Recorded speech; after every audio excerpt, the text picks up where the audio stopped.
Thank you, Chair, and thank you for inviting me. Yes, indeed, you have Dr. Coley on the platform today. Most of all, on top of your introduction, is that I am a survivor of gender-based violence. I advocate about issues affecting women, especially gender-based violence. We cannot deny that South Africa has become the most unsafe societies in the world.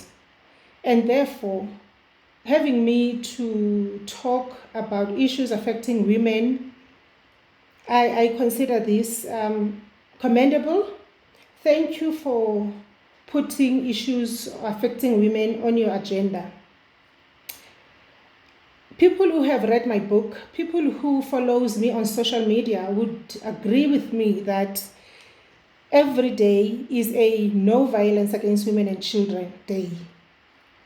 So for me, it is not so much that today is the last day of August. For me, it is August throughout the year. Now, I want to share a little bit of my story quickly because I really do not have time. And I want you to take away in my story of survival that it is not unusual for both men and women to realize and accept that they are in an abusive situation.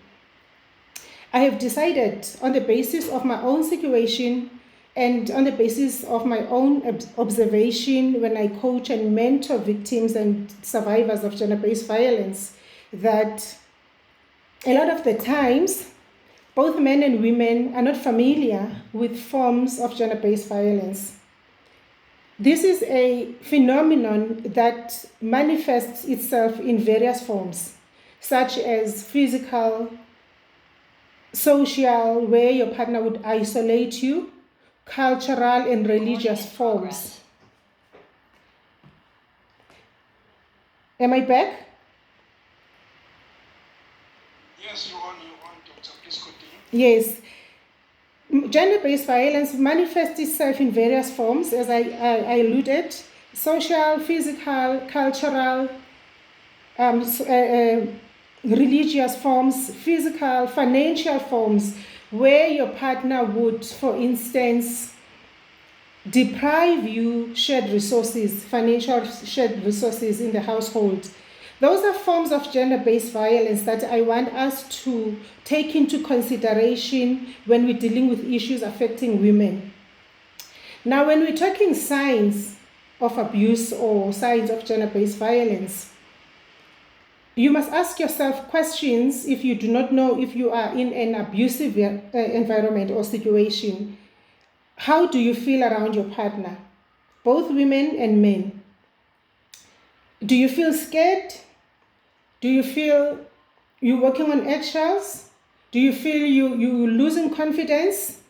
Do you feel being accused, falsely accused of perhaps cheating or sleeping around? Do you feel you are accused of you are reckless with money? Does he shout at you when he speaks at you?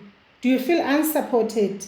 Those are some of the signs that I want, as you sit in your workshop, to think and ponder over whether some of you are actually in an abusive environment, whether at work or at home.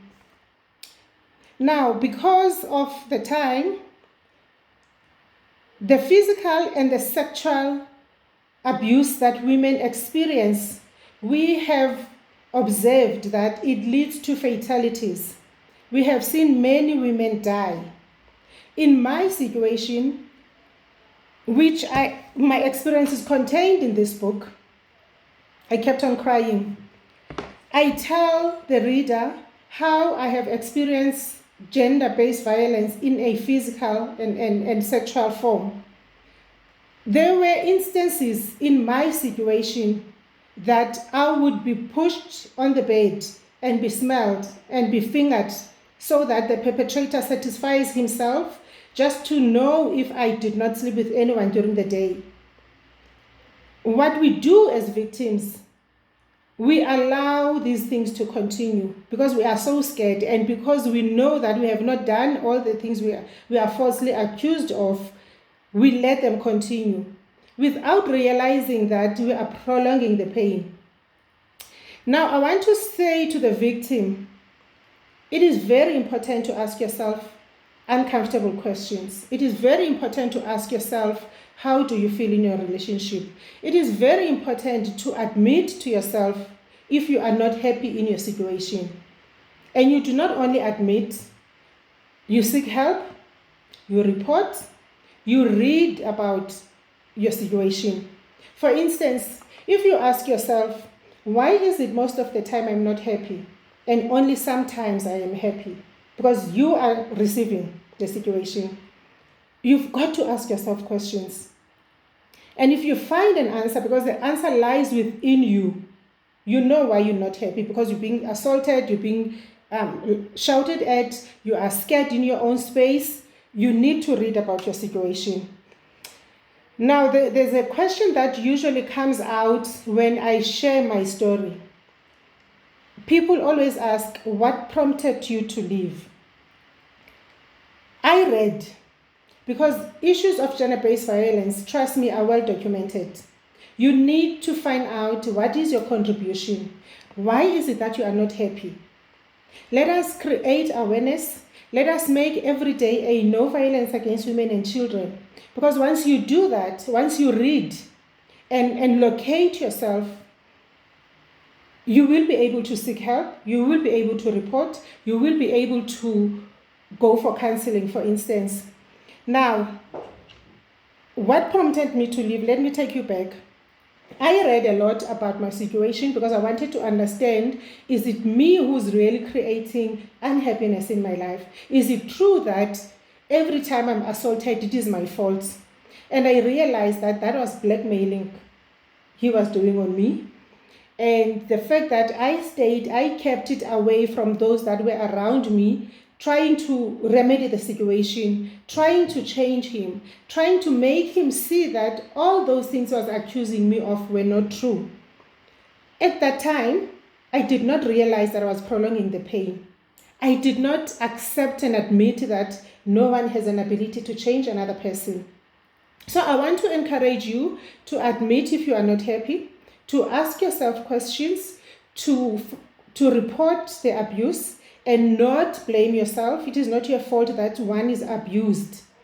For the supporter, if you're not in an environment where you are being abused, but you see signs from your colleague, from your neighbor, from your sister, from your brother, do not judge. If you are a supporter or a colleague, support the person.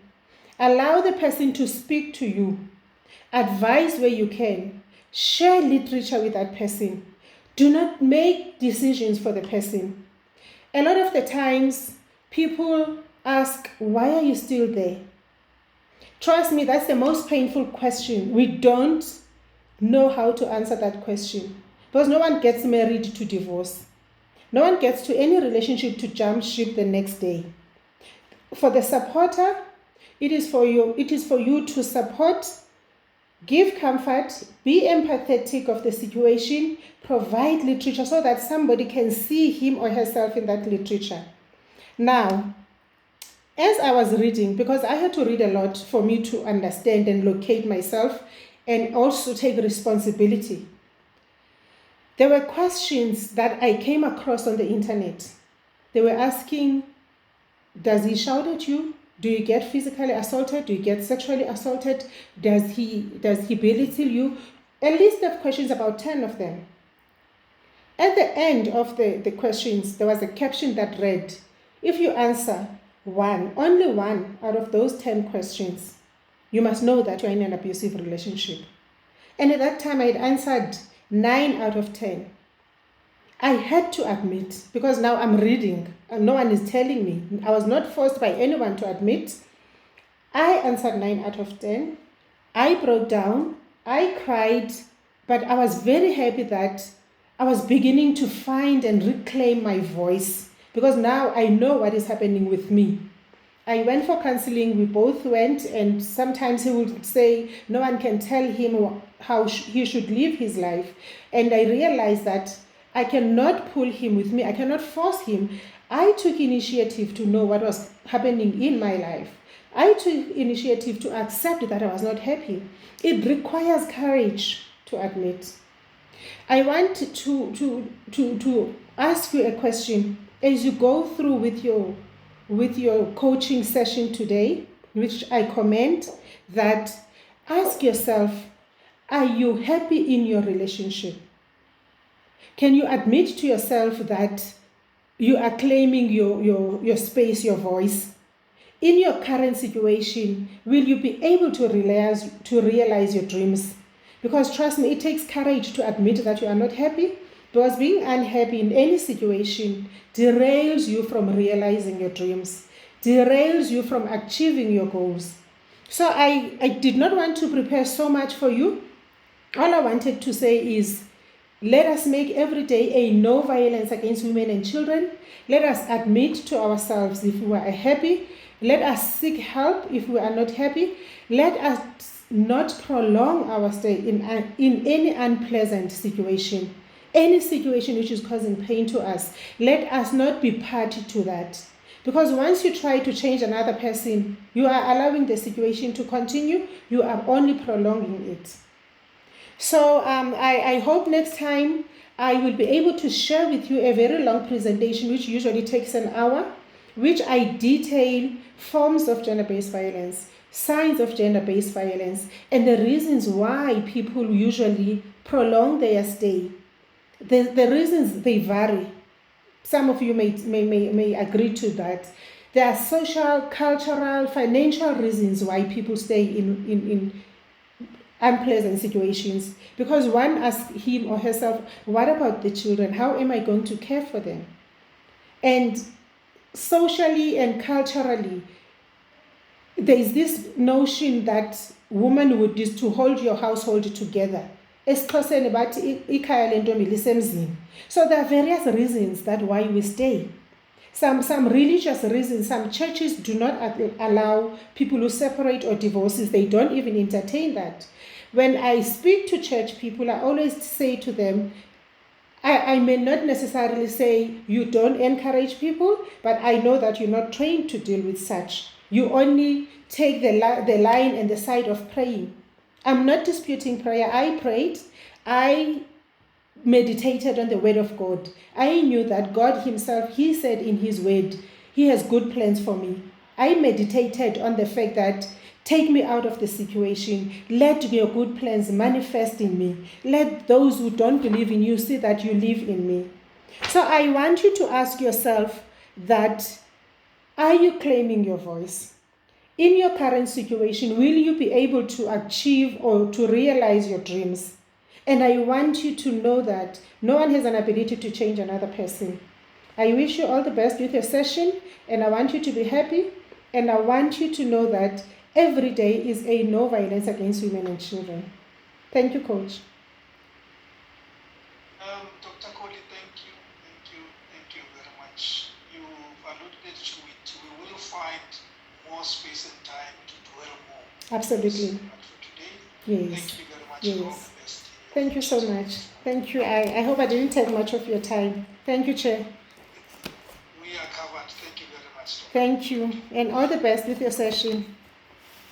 Thank you. Okay.